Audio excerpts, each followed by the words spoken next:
According to a person with knowledge of the situation, the players' union proposal would allegedly result in projected losses of $460 million over the WNBA is facing a staggering potential loss if ownership gives in to the latest unprecedented demands from the Players Association. The league is currently in a precarious financial standoff that could lead to the complete cancellation of the 2026 season. We're seeing superstar players making bold public ultimatums, ownership groups threatening to shut things down, and a new alternative basketball league lurking nearby, poised to scoop up the finest talent available. However, there's a significant, uncomfortable truth in these negotiations that mainstream sports media seems hesitant to acknowledge. The players are insisting on a substantial share of a financial pie that has largely been created by one single rookie. Before we dig into the troubling numbers driving this impending WNBA lockout, let's take a closer look at the exact language coming from the top leaders of the Players Association. Calling out the WNBA owners to a standoff for the CBA negotiations. She's basically saying, hey, somebody's gonna have to fold and it ain't gonna be us.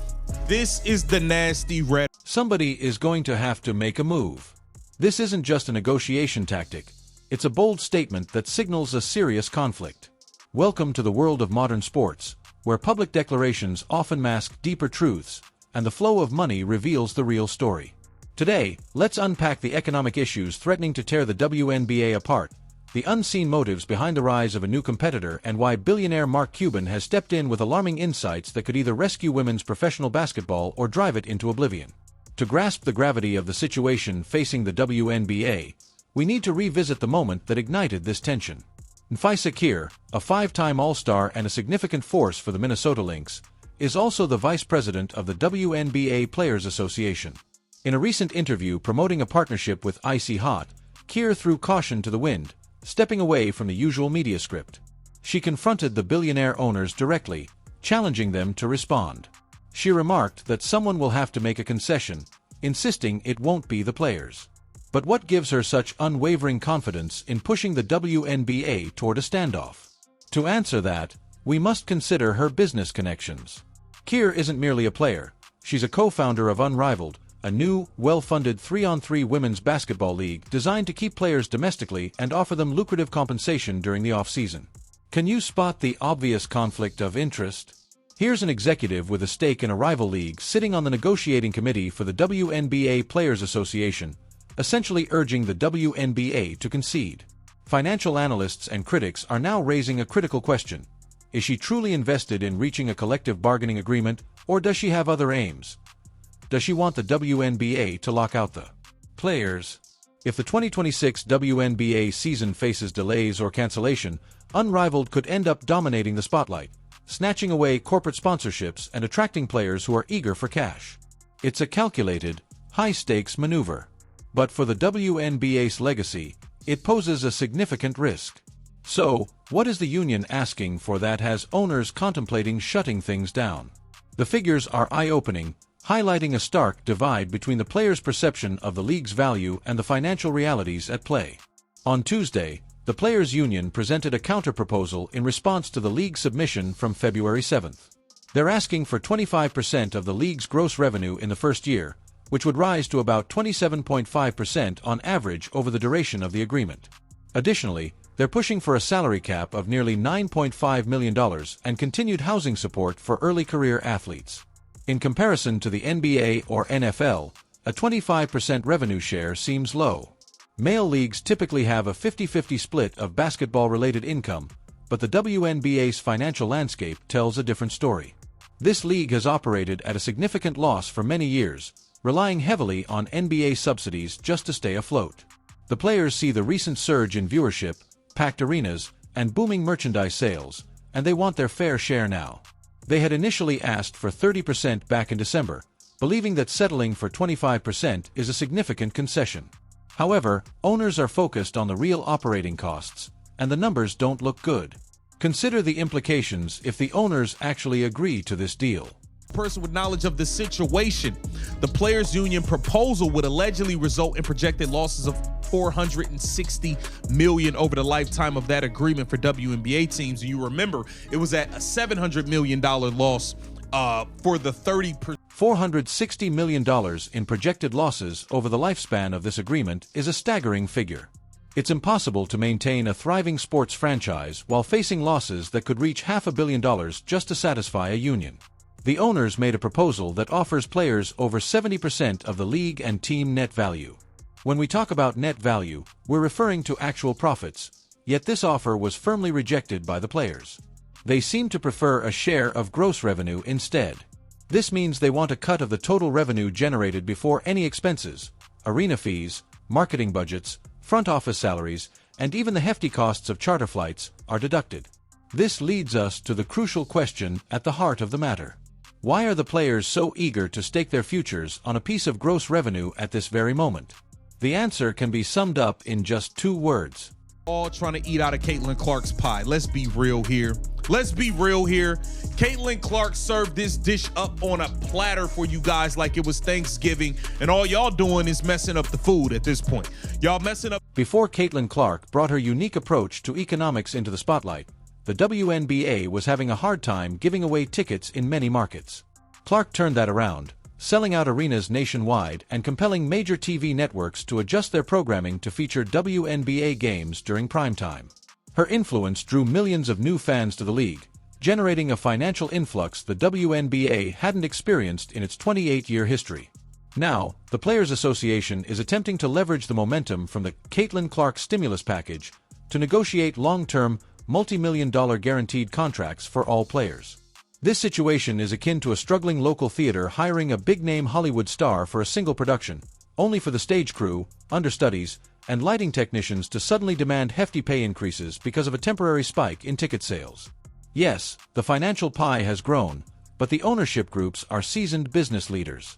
They're hesitant to commit to $500 million in guaranteed contracts based on what they consider a one-off economic surge triggered by a truly exceptional talent. They want to evaluate whether this growth trend is sustainable over 3 to 5 years before opening the financial floodgates. Thus, we find ourselves at a significant impasse. The players are calling for financial resources that the league can't afford without risking bankruptcy. How do you address a fundamentally flawed economic system? You bring in a billionaire with an expertise in building one from the ground up. Enter Mark Cuban. The former majority owner of the Dallas Mavericks took a careful look at the WNBA's financial framework, listened to the players' grievances, and pinpointed exactly why the current model is set up for failure. Here's a harsh reality check to consider. Here he said, the crazy part is that no matter what the WNBA does with salaries, every star college player will find themselves taking a pay cut to join the WNBA. It's a harsh reality that demands some reflection. Currently, these athletes in top-tier college programs are raking in between $500,000 and $1.2 million annually through name, image, and likeness, nil deals. In college, their accommodations and meals are covered, and they even travel on private charters sponsored by generous donors. They live like royalty, thanks to the substantial support of their alumni networks. But once they graduate and are drafted into the WNBA, they face a significant financial blow. They step into a league that lacks the lucrative local TV deals and ticket sales that NBA teams benefit from. WNBA franchises simply cannot issue million-dollar salaries without risking financial ruin. The numbers just don't add up, and yelling at the league's owners won't change the situation. However, Cuban didn't just highlight the issue. He proposed a transformative solution that could resolve the financial imbalance immediately. Rather than stretching the WNBA's revenue to afford higher salaries, the league should embrace the college nil framework. It should allow individual teams to partner with local corporate sponsors to facilitate direct payments to players. Unlike in the NBA, where teams can't negotiate with sponsors for extra payments to sidestep salary cap restrictions, Cuban is advocating for the WNBA to consider this approach. The league should establish a sponsor cap based on a player's experience, enabling teams to tap into external corporate funds to increase the paltry base salaries. For instance, if a team in Indiana wants to pay its players more, they should be able to approach local tech firms or large agricultural companies to facilitate direct payments to those players' sponsorship package. Engineered by the Team dynamics have taken a dramatic turn with a proposal that alleviates WNBA owners from financial strain while meeting players' salary demands. Critics, however, have quickly voiced concerns about potential competitive imbalance. They argue that larger markets like New York and Los Angeles could dominate, thanks to their access to extensive corporate sponsorships. Mark Cuban has a counterpoint: revenue sharing. He suggests that a portion of all corporate nil funds be pooled centrally and divided among all teams in the league. This strategy mirrors what the NBA implemented with jersey patch advertising. Initially, teams thought they could attract sponsors solely through local fan engagement. Then, they realized the true value lay in nationwide visibility, through broadcasts, playoff success, and viral social media exposure, which is why they opted for revenue sharing. Cuban is essentially urging both players and owners to re-evaluate their approach. Instead of squabbling over a shrinking resource, he proposes they rewrite the rules, inviting significant corporate investment to help cover player salaries. Unfortunately, such innovative restructuring requires changes to the collective bargaining agreement, and until that happens, players and owners find themselves trapped in a potentially destructive cycle. With the regular season set to commence on May 8th, the league faces daunting logistical challenges. They must navigate expansion drafts for 2 new franchises in Toronto and Portland, handle a tumultuous free agency period, and prepare for the 2026 WNBA draft. If players threaten to walk out, executing these plans smoothly becomes nearly impossible. As articulated by Nafasakir, the players have a deep desire to compete, seeing it as both their livelihood and passion. Yet, their public statements risk alienating the very fan base crucial for their success. You cannot challenge owners openly, demand a fair share of resources you haven't fully contributed to, and expect broad support from everyday fans. If Keir and the Players Association stand firm, and the billionaire owners resist absorbing a $460 million loss, the future of the 2026 season hangs in the balance. Not happen. There will be a lockout. And the sad irony here is that in their pursuit of what they think they deserve right now, the players might inadvertently jeopardize the very platform that's finally giving them the spotlight.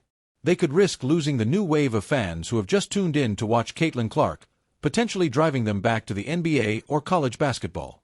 The NBA spent decades struggling financially, laying the groundwork for its success, and weathering tough labor disputes before players began landing those lucrative supermax deals. The WNBA has just started to taste real global success, and almost immediately, the union has called for the vault to be opened wide. But you can't just will a multi-billion-dollar economy into being through a labor strike. The financials need to align. Right now, it feels like we're teetering on the brink of a catastrophe. So, what's your take? Is the players' union being short-sighted and greedy, eager to cash in on a boom they didn't fully craft themselves? Or are the WNBA owners concealing their actual profits, playing with their accounting, and refusing to compensate the athletes who take such risks? Share your insights in the comments. If you're keen to stay informed on the real dynamics of the sports business, make sure to subscribe, like the video, and turn on notifications. We cut out the fluff here. We're all about the money. Catch you in the next breakdown.